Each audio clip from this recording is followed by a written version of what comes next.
Vamos receber então Povo Caiapó. Os comunicadores ficaram abaixados.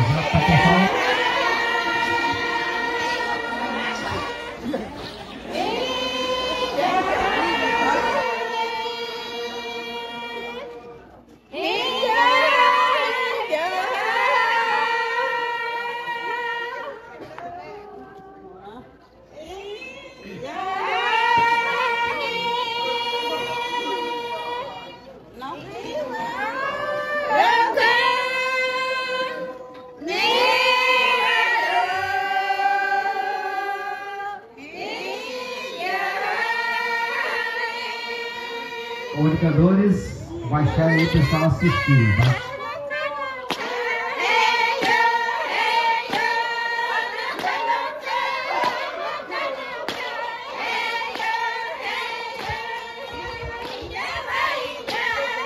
Amanhã a gente nossa presidente da FEPOINTE, Povo Curabacairi. Vamos lá! Sala de palmas aí! Então, vamos tomar cuidado aí, comunicadores.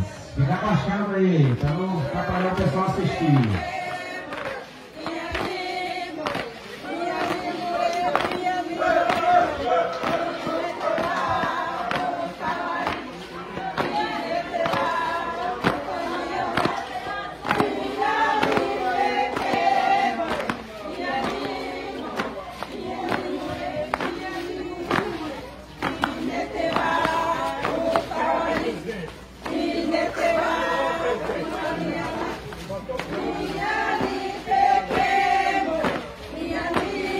E a nossa presidente da FEPOINTE está fazendo uma sala de palmas aí da nossa presidente.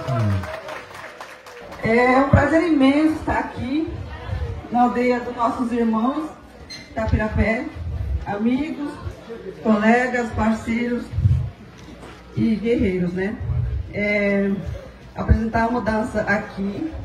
Eu estou muito feliz, porque é pela primeira vez que a gente trouxe delegação do povo Bacairi do território indígena Santana para um grande evento.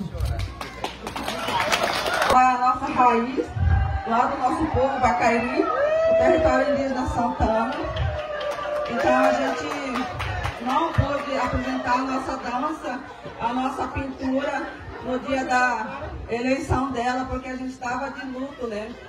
Então aquela vez a gente não pôde se pintar, a gente não pôde se dançar. Mas nosso Deus, com a morte, Ele é tão bom que Ele cedeu esse espaço, esse tempo, aqui na aldeia do povo Tapirapé, para a gente poder vir e trazer grande número de mulheres Bacairi para poder dançar, para poder privilegiar, para poder mostrar que também existimos, resistimos e vamos persistir, vamos lutar, vamos ser guerreiras como vocês. Estamos em maior número de mulheres, mas isso não quer dizer que a nossa força é menor que dos homens. A gente está aqui para somar junto de vocês. a gente está aqui para lutar junto dos irmãos, junto dos parentes, né? Das manas, dos manos. Então, demarcação já.